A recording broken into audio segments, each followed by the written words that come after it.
Health Media Briefing. I'm Rachel Sims, your facilitator for this event.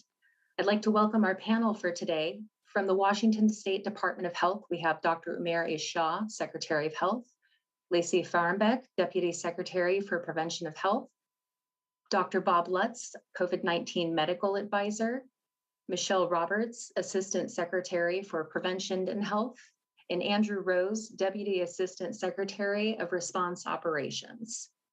To begin today's briefing, we'll open with remarks from Secretary of Health, Umair Shah. Thanks so much. Thank you for the kind introduction. Can you hear me okay?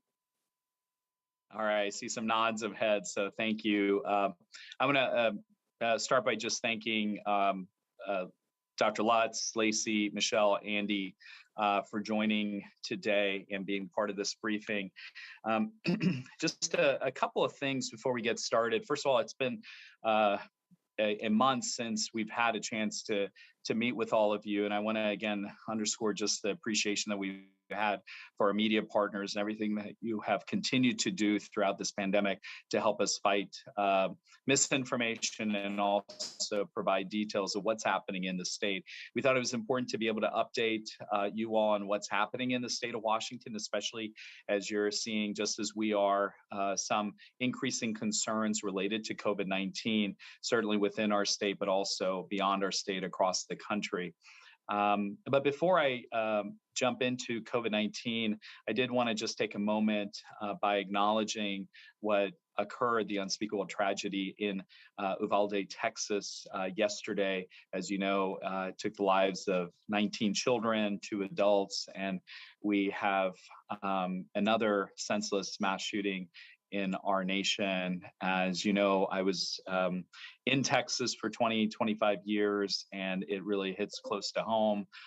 There have been so many of our team members in the public health community that have been impacted, and community members that have been impacted by the needless loss of life and the suffering that we have seen to violence that obviously happened just recently in Buffalo, as well as what was occurring, as you know, across the country, including in Laguna, California. There have been multiple instances where we see violence that rears its ugly head, and we're hopeful that all those who have been impacted get comforted at this difficult time. But we also hope that people will take a call to how we can come together as a nation to really take on these tragedies in a policy-driven fashion. So I just wanted to start by saying that, in our hearts and prayers, again, go out to those who have been impacted by these recent events. You know, when we look at COVID-19, as you all have been watching as well, we've been seeing an increase in cases and hospitalizations in the state of Washington. This continues to be of concern to us. Obviously, we have talked about the fact that cases have likely represents an undercount of what we've been seeing, given the amount of COVID-19 testing that may be happening. As you can see in this curve here, the amount of COVID-19 testing that may be happening with at-home tests or other kinds of ways that people are being diagnosed or self-diagnosed with COVID-19, and yet at the same time also recognizing the absolute importance of keeping track of what's happening in this system. As you can see, and if you could put that graph back up if you wouldn't mind.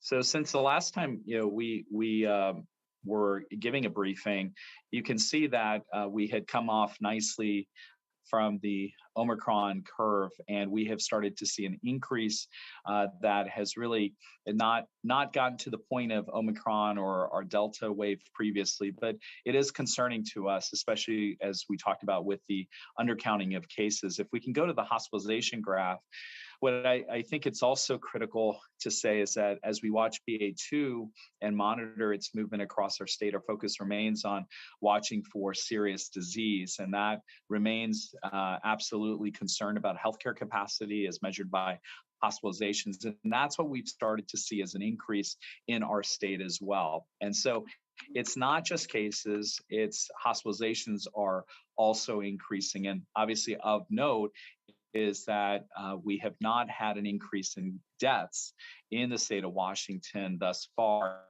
And let's hope we continue to keep it that way. But it is so critical that we need to do in order to protect ourselves. And I think this is a key message from us. If you remember in the Walk Forward plan in March that we released, we made a number of commitments that we at the state were going to be doing behind the scenes, but we also have a partnership with our communities and making sure that they can do. As you know, the CDC recommendation is if high risk for severe illness, we want you to talk to your provider, whether the mask and take other the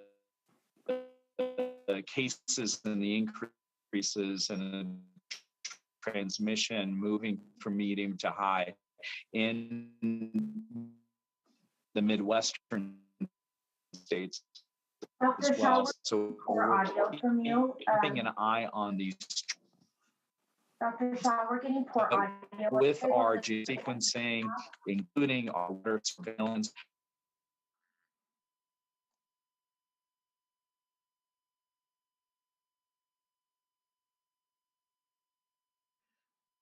Pardon us, everyone. We seem to be having some audio challenges right now. We're waiting for this to resolve.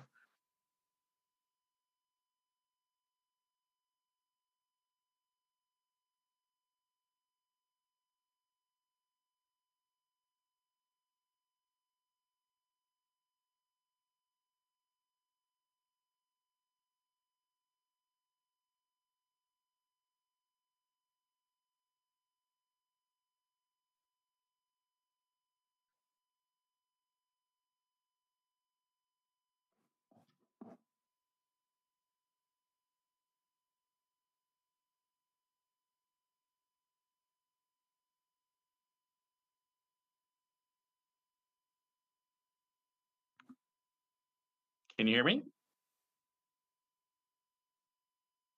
There we go. Welcome back, Dr. I am so sorry.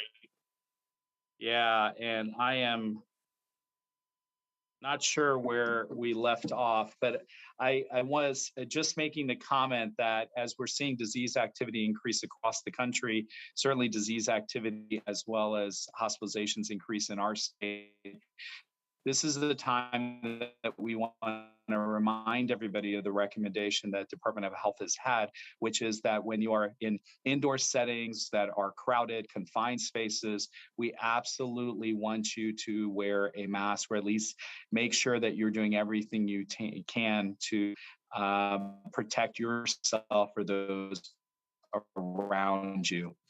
That also includes if you are for an extended period of time, where if you're in a place where it's a shared space. And then finally, most importantly, is also reminding everybody of the importance of masking when you yourself may be elderly or may have a comorbidity, a medical condition, whether you yourself or somebody in your household, this is the time for you to be wearing a well-fitted, appropriate mask to be able to protect yourself and those around you.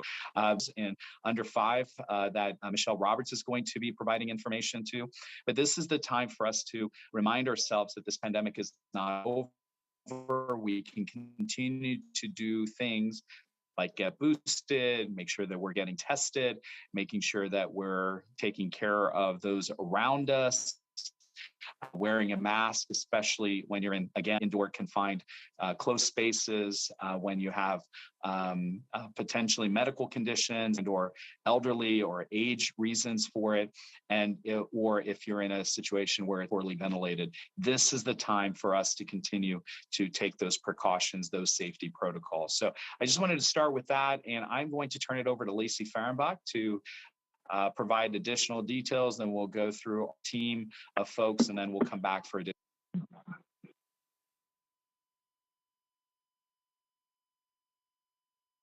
Thanks, Dr. Shah. Good morning, everyone. Thank you for joining us today. As you heard Dr. Shah mention, disease is rising in most parts of our state, both hospitalizations and cases. And while we're grateful to not see an increase in death, we do want to help Washingtonians understand what you all can do to protect yourself and remain safe, as we go through this increase in disease. We are not returning to any broad mask requirement at this time, but we are strongly recommending that masks be worn in crowded or confined indoor spaces, or in areas where there may be poor ventilation or air quality. Masks continue to be required in some settings. Those settings include healthcare, long-term care settings, and correctional facilities. That has not changed. When you are out and about, if you're wearing a mask, we do recommend that you consider a high-quality, well-fitting mask, a mask like a KN95 or a KF94, or an N95 if you have those available to you. Also a reminder that local health jurisdictions, governments, school districts, or businesses may still require masks. So it's important to know the local policies in place, and also important to look at your local community levels of disease. If you are in a setting where there are policies, please follow them. These are in place to protect you, the employees, or students in that environment. Even though masks are no longer required in many places, there are many individuals who will choose to wear a mask or may need to wear a mask for additional protection of COVID-19, against COVID-19, sorry. And that includes individuals who are immunocompromised, maybe those who live with someone who's immunocompromised, or people who have a family member or household member who is not yet vaccinated, and that could include young children who have not yet become eligible. There are also people who will simply feel safer wearing a mask, and each family and individual will have to make their own personal risk assessment around these issues. Factors that you can consider are the level of disease in your community. Are you going somewhere indoors or outdoors? If it's indoors, how good is the ventilation or air quality? How long are you going to be in that environment? How many people will be there? The more people that are there, the greater the risk. Do you know the vaccination status of the people that you're visiting or gathering with? And of course, as we've mentioned, do you have members of your household that are not yet vaccinated, are immunocompromised, or are at risk for severe COVID-19? I can share my own family example. When disease was low and requirements were relaxed in schools, we did give our children the choice to wear a mask or not in their school based on what we knew about that physical environment and the level of disease in our community and our family's health. Though now that disease is rising, we are asking our kids, our two children, to wear masks throughout the school day to protect themselves and to protect others. There are 4 tips that I want to remind you all about of staying safer with COVID rates increasing. So the first, most important, stay up to date on COVID-19 vaccines. If you are not yet vaccinated to protect yourself against COVID-19, talk to your primary care provider, get your questions and concerns answered, and get vaccinated. If you have your primary series and not yet your booster, get your booster. Vaccines are not perfect, but staying up to date on vaccines is the best way to prevent serious illness, hospitalization, and death among adults and children. So that is number one. Number two is optimize your respiratory status and environment. Well-fitting masks work. While not required, they are still recommended, as I noted. And then the second piece of this is to pay attention to the ventilation where you are and the air exchanges. In places like schools, restaurants, offices, any sort of building that you go into. If you're indoors, open windows if possible. And if you're gathering, go outside whenever possible. That will lower your risk. Number three is to be conscious of your distance. Think twice about being in very crowded environments. If you do have to go into a crowded environment, of course, be vaccinated, wear a mask, and watch your distance. 6 feet is the safer distance to aim for if you can. And the fourth is be prepared. Be prepared with tests and have a plan to access treatment if you are at risk for severe disease. We want you to have your tests on hand in your medicine cabinet, and you can get those through our Say Yes COVID Home Test portal, covidtest.gov. They're also widely available in pharmacies and through online retailers at this point. And there continue to be testing services through community-based test sites and pharmacies for those who need diagnostic tests. And then think about when you should test. If you're going to go to an event where you might expose others, or you're going to gather with someone who's at risk for severe disease, you'll have that test in your medicine kit. If you have symptoms, wake up, feel congested, or you've been exposed to COVID-19, that's a great time to test. Please isolate if you test positive. And as mentioned, have a plan to access treatment if you're at risk for severe disease. You're going to hear more about testing and antivirals from Dr. Lutz shortly. So with that, I will please just offer my sympathy and condolences to the families and children in Uvalde, Texas, as well as the communities in Buffalo and Laguna Woods. Gun violence is preventable. Your communities deserve safety. All of our communities deserve safety wherever we learn, work, play, and pray. So with that, back to you. Thank you, Deputy Secretary Fehrenbach. Next, we'll go to COVID-19 Medical Advisor, Dr. Bob Lutz. Well, good morning, everyone, and thank you. And Lacey, thank you for that sort of segue and introduction to looking at how we can prevent COVID, and if we get COVID, then how we can potentially treat it. So as Lacey said, those 4 tips are really key. And certainly, prevention is definitely a priority for everyone, but we also know that people are at times putting themselves into risky situations, be it by gatherings.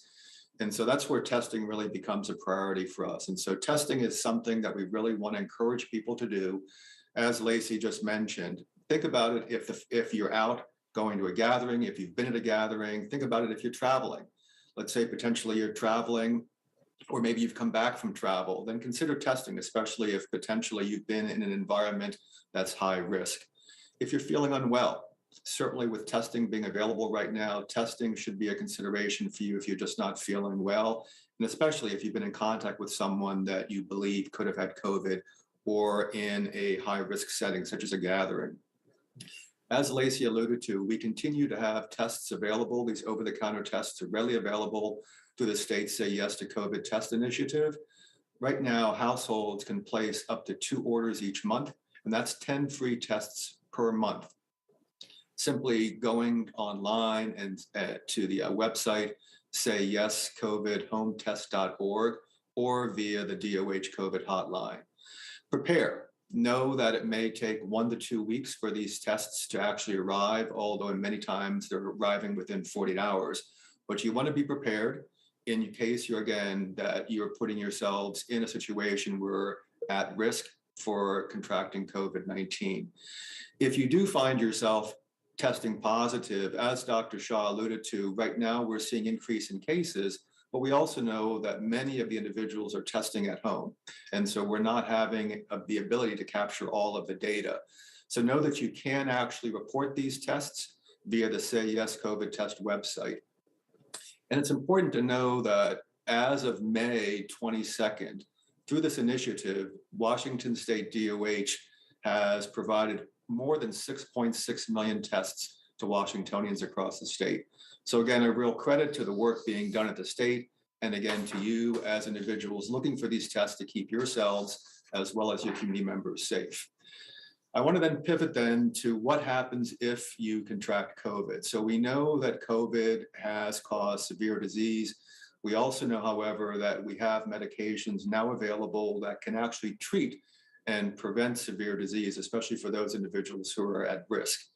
So Paxlovid is an oral antiviral. It's been available for a number of months.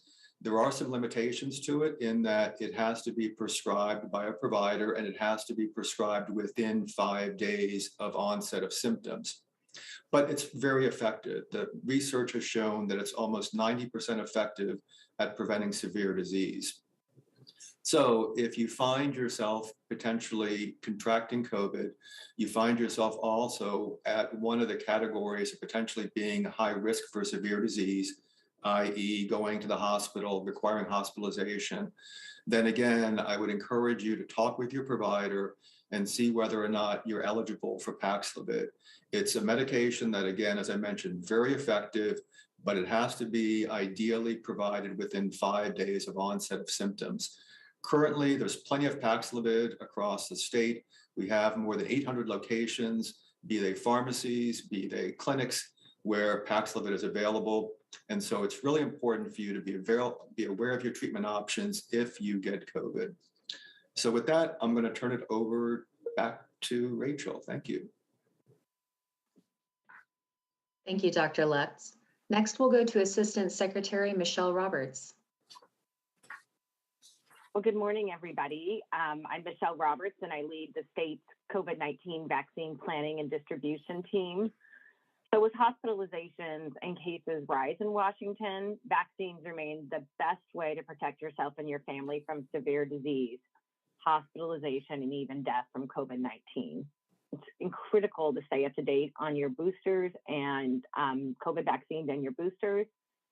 The good news is that last week, the FDA and CDC expanded booster dose eligibility. So booster doses of the Pfizer BioNTech vaccine are now available for children age 5 to 11. Kids are eligible for a booster dose 5 months after their primary series. Immunocompromised children should get a booster after at least 3 months. We want to remind everyone that the idea of COVID-19 is always a mild disease in children is simply a myth. Since the beginning of the pandemic, so next slide, more than 4.8 million children ages 5 to 11 have been diagnosed with COVID-19, with 15,000 hospitalized and tragically 180 deceased. It is critical to use the tools we have to protect our kids, to keep them doing the things that they love and being in school and in sports and activities, and COVID vaccines can help us do that. As far as we look ahead to this holiday weekend coming up for Memorial Day, graduations, and summer, it's important that everyone stay up to date on your vaccinations and boosters. Next slide. We've given out more than 13.8 million doses of COVID-19 vaccine to more than 5.8 million people. Next slide. And nearly 82% of people age 5 and up have received at least one dose. Slightly out of order. I was looking for the mountain graphic. Do we have it still? But nearly 82% of people age 5 and older have received at least one dose, and more than 74% are fully vaccinated. So every day, more and more people are furthering protecting themselves by getting a booster shot. So next slide. We've given out more than 2.8 million booster doses, which means nearly 60% of the eligible population is up to date on their COVID-19 vaccines. So now I think I want to go back to those two slides that had the data by age. But unfortunately, though we have about 60% of the population who's gotten a booster dose, there are really concerning gaps in booster dose coverage, leaving a lot of people at risk of severe disease. We're learning that protection from COVID vaccines does decrease over time. So the best protection is to stay up to date with COVID-19 vaccines, which means getting an additional booster dose when you're eligible. This slide shows our gaps by age. The darkest blue bar is the percentage of people who have gotten at least one additional dose of COVID vaccines when they become eligible. And you can see there are some significant gaps between the people who've completed their initial series of vaccine and then the people who are best protected by being boosted when you are eligible. Next slide. We also see these gaps by race and ethnicity, which is also greatly concerning. You can see for some of our populations, they have very high rates of their initial series of vaccines, but their booster dates are significant, their booster doses are significantly lower. We're working really hard with our community partners, continuing to work with community-based organizations to be trusted messengers about COVID-19, work with these communities to host caravan events and make sure they have information that's for their community to encourage both booster dose vaccination and keeping people up to date on booster doses. Next slide. Just want again, before we go through, but remind everybody about the recommended booster dose interval. So again, we recommend children age 5 to 11 should get a booster dose of the Pfizer vaccine after 5 months and 3 if they're immunocompromised. The booster dose schedules for everyone 12 and older, they should get a booster dose 5 months after completing their primary vaccination series of Pfizer or Moderna, or 2 months after receiving the single shot Johnson & Johnson vaccine. And everyone 50 and older should receive a second booster dose 4 months after receiving their first booster doses. Anybody age 12 and older who are moderately or severely immunocompromised should receive a second booster dose after 4 months after receiving their first booster dose.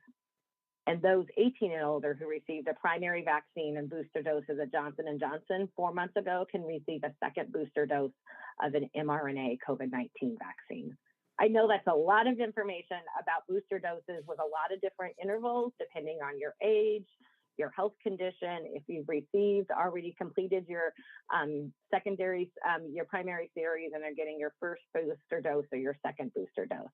We have great information on our website at doh.wa.gov that can help you understand the intervals and figure out what you need to do to stay up to date on your COVID-19 vaccines. Just want to quickly mention that we still do not have a final timeline for approval of the vaccine for kids under age 5, 6 months through age 4. We know that families are waiting very anxiously to protect those children with the power of vaccines. And we should see some action on this in June and know a lot more. So the FDA is going to meet in June to review data on Pfizer and Moderna vaccines for infants and toddlers. Earlier this week, Pfizer said their 3-dose vaccine for kids 6 months to 5 years was 80% effective in preventing illness from the Omicron variant based on preliminary data for clinical trials. Moderna has also asked the FDA to authorize its 2-dose for vaccines for kids under 6. The FDA will be reviewing that data and making a decision around emergency use authorization. Then we will also hear from our federal partners at the Centers for Disease Control and Prevention, and finally our Western States Science Work Group to make sure before the vaccines start being given in our state. But we hope there's a pathway for families later in June. And in closing, so final slide, getting vaccinated and staying up to date on your vaccines continues to be the very best way to protect yourself and those around you from COVID-19. So to find vaccine locations near you, visit the Safe Vaccine Locator website or vaccines.gov. We have people who can help make an appointment. So if you have questions or need that help making an appointment, please call our state's COVID-19 hotline at 833-VAX-HELP. Thank you. Thank you, Assistant Secretary Roberts. This brings us to the Q&A segment of today's briefing. We do have several media with questions today. If we're not able to get to your question, please reach out to us at doh-pio@doh.wa.gov. Our first question today comes from Kate Walters of KUOW. Kate.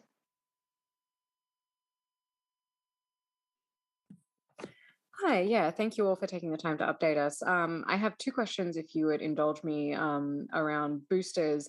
First of all, just wanting to see if you could address, why we're still seeing the gaps in which communities are getting boosters. We've known for a while now that there were challenges with getting vaccines into certain communities. A lot of work was done, and wondering why those gaps still exist. And then my second question is just for folks who had their booster dose, several months ago, and they're not recommended or eligible at this point to get a second booster dose.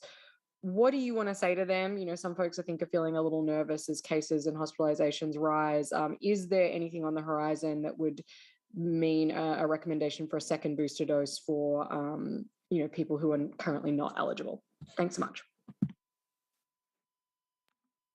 Thanks so much. I will just jump in really quickly and turn it over to Michelle on especially this first question. And Dr. Lutz, you might want to answer the second question. Kate, the challenge that we've had on boosters, not just in Washington, but throughout the country, is that there have been disproportionate impacts to booster coverage compared to primary vaccines. As you can imagine, our African American communities, our Hispanic Latino communities, certainly our Pacific Islander communities, and even in some places, geographically speaking, we've had a drop-off in boosters compared to primary vaccines. And I think that really just speaks to what we've been seeing, again, the phenomenon across the country, where we have really been doing everything we can to message to our community members the importance of boosters, the importance of ongoing protection. And unfortunately, that said, we've had also on the opposite, a lot of misinformation that has gone out there, and even frankly targeting many of these very communities with that misinformation that has made it very difficult for people to recognize the importance of boosters. So that is really what we have been seeing. There are some geographic differences. Obviously, in certain communities, including King County, we have more booster coverage than we do in other counties across the state. But again, this is the real challenge that we've had throughout this pandemic, is making sure people understand the importance of the protections and the tools that we have available for them. Michelle, anything you want to add to that? And then. Yeah, I completely agree with everything Dr. Shaw said. And I wish there was one answer to this question, because that would be exactly where we could focus our efforts. But it really is multifaceted, and there's many reasons why different communities are getting vaccinated at different rates. I mean, I think systemic racism, access to healthcare, trust in government and healthcare decisions, COVID burnout, ongoing questions and concerns about vaccines, and needing to talk to a trusted partner and resource. And so I think some of those gaps, especially our gaps in race, ethnicity for the initial series, it took a lot of time, and we had to continue to build trust and do a lot of community-specific events to help increase in vaccination rates on those populations initially and reduce the gaps. And that's exactly what we're working on right now for these gaps in booster doses. So it takes a lot of on-the-ground effort and a lot of work with a lot of partners and a lot of community-based organizations to continue to close those gaps, make sure people understand the importance. I do think there's probably some confusion as well to who should get a booster dose and when. As I just went through, there's a lot of different booster dose information. Different populations become eligible at different times. And that's why we're really, and there's different intervals depending on your age, your health, what vaccine you had as your primary series. So that's why we're working to do a lot of education and outreach to the public, to healthcare providers too, to make sure they're recommending vaccines about what's right for you. So if anybody has questions, I encourage you to visit our website to get information, and anybody can call our hotline as well, 833-VAX-HELP, and get information that's specific to you. and that's in multiple different languages as well. And Kate, thank you for the question. I guess a couple of comments for your consideration. Certainly, we know that the vaccine effectiveness decreases with time. And so certainly we've seen that the more times you get boosted, the better your immune response. And although we've seen the vaccine effectiveness decrease, we also know that the vaccines still have some effectiveness. If you find that yourself is one of those individuals who, again, you're not quite yet eligible for a booster, then I think I fall back in recommendations to what Lacey and I mentioned before. It really is looking at your own risk and acknowledging the risk that you find yourself in. If you're going to a gathering where, again, inside, high risk, then definitely, as Dr. Shaw and Lacey both said, masking is definitely a strong recommendation. And then I also fall back on testing. So again, it's prevention, but then knowing that testing is available, and then falling back yet again on what I mentioned at my last point about if you do have COVID, that there are therapeutics available. And we know that these therapeutics are very effective at preventing severe disease. Thank you, Dr. Lutz. Kate, would you like to ask any follow-up questions? No, that's great. Thank you so much. All right, thank you, Kate. Our next question comes from Kate Smith of the Yakima Herald. Kate, go ahead.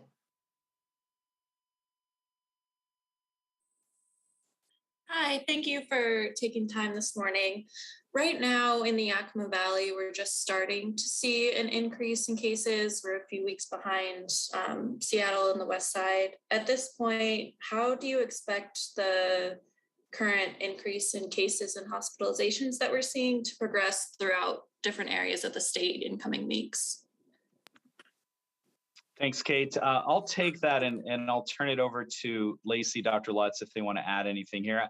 I think a lot of it is going to depend on our behaviors.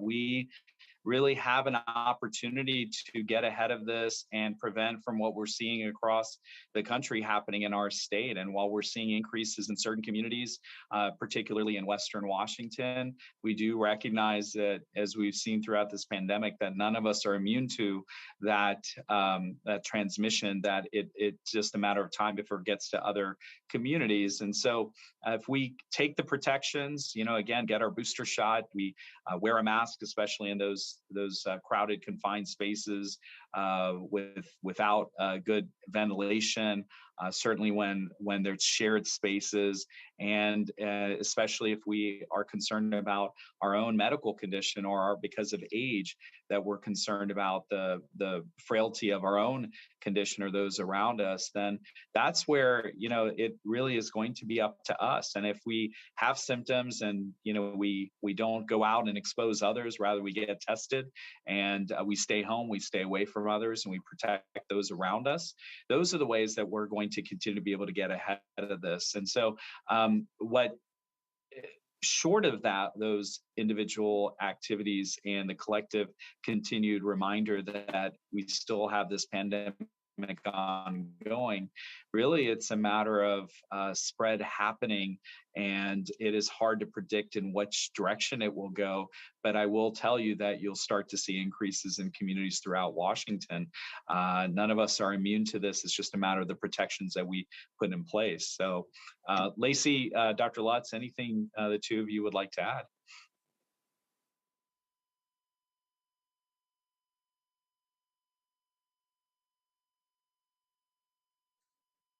Nothing for me. I think just to reiterate, what we see often on the West Side predates what we see on the East Side, but not always. And so I think we just have to be sensitive to the fact that, yes, cases are rising on the West Side. We're seeing them rise on the East Side, not to the same degree, but it really does come down to how much risk and the environments in which people find themselves. So masking is still a strong recommendation if you find yourself in an at-risk environment. And as we've talked about, being up to date with vaccines is just an essential piece to really prevent disease spread across the state. Thank you, Dr. Lutz and Dr. Shaw. Kate, would you like to ask a follow-up question? No, that was great. Thank you. All right, thank you, Kate. Moving on, our next question is from Bolivar Choi of the CISC. Bolivar, go ahead. Oh, pardon me, it looks like Bolivar is not in the chat. He has submitted his question in advance. Bolivar would like to ask, for different COVID-19 testing, PCR, antigen tests, how long could an individual who has tested COVID-19 positive test positive again? Are the following statements correct? Is it for PCR, could it be up to 90 days? Well, for an antigen test, it's easier to show negative results after 10 days of isolation. I'll go ahead and take that question. And I think those are nice round numbers for us to sort of remember. You know, PCRs, because they're a very sensitive test, can continue to pick up the virus for months, and we've seen that, but 90 days has been sort of the mark that we've been using for months. And then with respect to antigen tests, yeah, the majority of people are going to not test positive after 10 days, maybe even less than 6 days, but 10 days is a nice broad number. But do know that antigen tests can still test positive after 10 days. Theoretically, those individuals could still be contagious. And therefore, we tell people based upon the CDC guidance that if you have COVID, you are again in isolation for 10 days. You wear a well-fitted mask for days 6 through 10 if you are out of isolation. And if you decide to test positive, if you decide to test with an antigen test and the test positive, then consider yourself still to be theoretically contagious, and you should still be wearing a well-fitted mask in those situations where you're putting others at risk.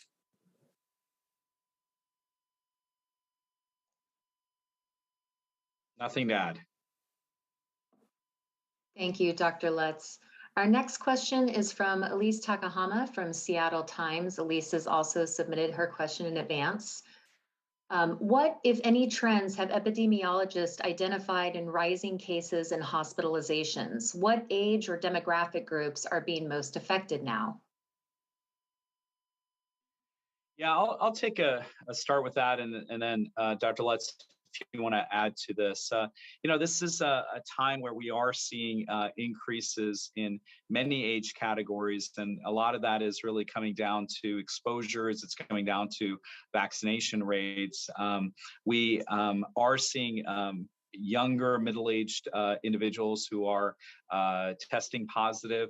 Hospitalizations, it's a little bit variable. It very much depends on additional conditions that may be a reason that somebody is having a more severe outcome and being hospitalized. I think this is a good reminder to our providers and also to individuals in the community that if you test positive and you connect with your healthcare provider, you very much may be in the queue for Paxlovid antiviral medications, as we've mentioned, and that is something that should be started within 3 to 5 days of the onset of symptoms. And so we want to make sure that people recognize that this is an equal opportunity virus that continues to have people of all ages who are impacted, but those with particular medical conditions and age considerations are the ones that are having the more severe or serious complications or implications, if you will. Dr. Lutz, anything that I may have missed? No, I don't believe so, Dr. Shaw. I think you captured it all. Thank you. Thank you, Dr. Shaw. Just really quickly, just so you know, I think Lacey's having some trouble on her Lacey, are you able to? You're good. Okay. I think we've got it now. Yeah.